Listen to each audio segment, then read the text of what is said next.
Hi, I'm Arjun Pasta and I'd like to welcome you to the joy of Papertoy. Today, I'm going to show you how to make a Pac-Man paper toy. To access the template, we have to go to Landis Productions, select the first link we see, go to Papercraft, open the vault, go towards the right side and keep scrolling down till we get it. And we found it right over here. And this is what your template should look like. It looks great, doesn't it? I thought so too. To download the template, we have to go and click this icon here. And now I am going to name it Pac-Man Paper Craft. But it's really up to you to name it what you like. And it's come from me. For this model, you're going to need a cutter, one glossy inkjet paper, and a color printer. It's just as simple as that. I have finished printing out the template on my color printer and this is what it should look like. As you can see, the sheet is very glossy, very thick. So that's how you know you bought the correct paper. Let's cut it out. Now before we cut out the template, does anybody remember the name of the four ghosts in the original Pac-Man game?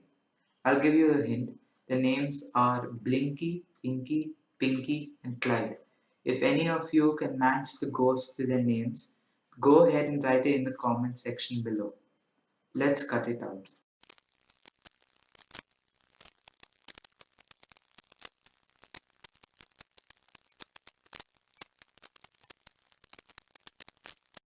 After cutting out the template, you should have these four pieces.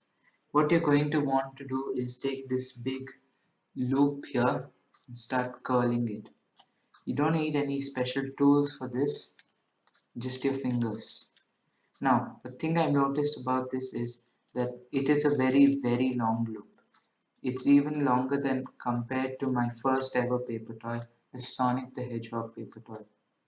So I recommend you take a little bit more time for curling this. It'll be worth it in the end, trust me. Just, just keep gently rolling and pressing like that. But don't make any creases. And you should have a shape like that. Nice C sort of shape.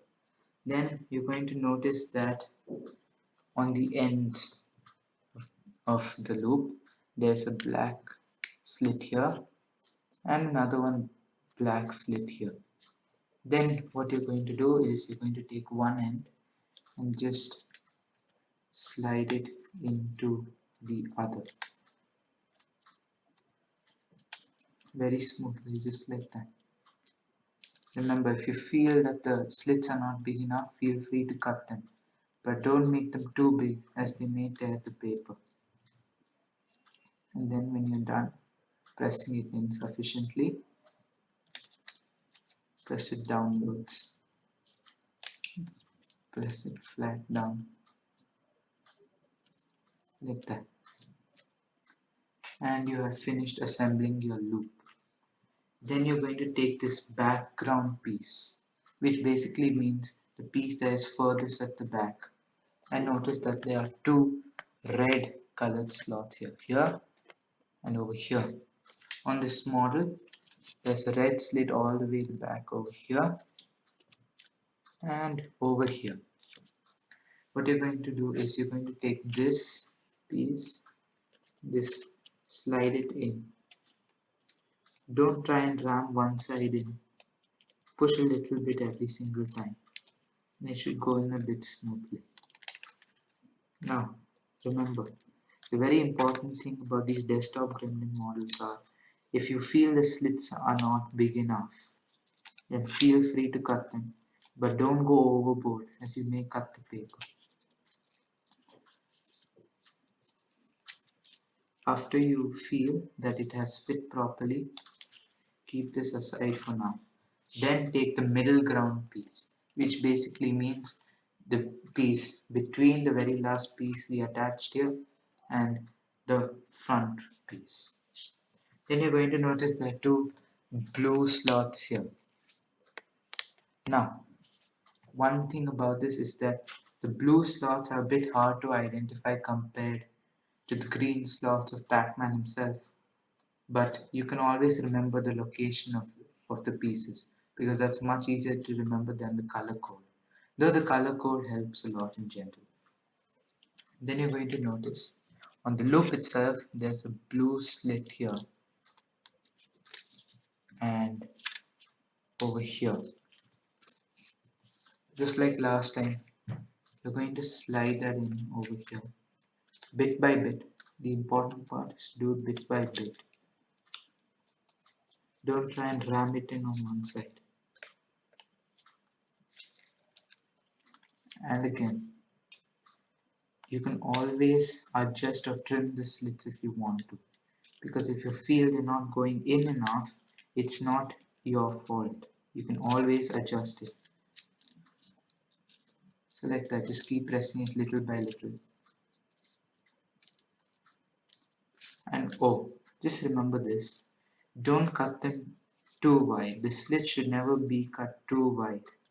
Otherwise you have a great risk of tearing the paper. And you have affixed your middle ground piece.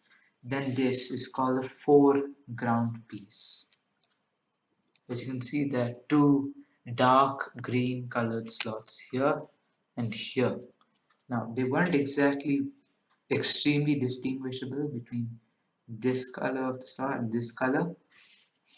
Right? See, not very distinguishable, but that's okay because on the template there's a reference model given about how it should look like in the end. We can always use that too. Then, just like the first two pieces, you're gonna slide this in little by little. Don't try and ram it in to one side. Just like that, inch by inch. It doesn't matter how slowly you want to put it. And if you want, this is extremely optional. If you feel that it's not going in enough, feel free to cut the slits a bit wider because it's okay. It's not your fault, right? It's okay to cut the slits a bit bigger, but it's really important not to go overboard and tear the paper. That will not look good on the model. And you have finished assembling the model, but hold on for 1 second. And this is what your final model should look like. Looks great, doesn't it? I thought so too. And now I'm going to choose to keep it right over here. Thank you for joining me today. See you next time.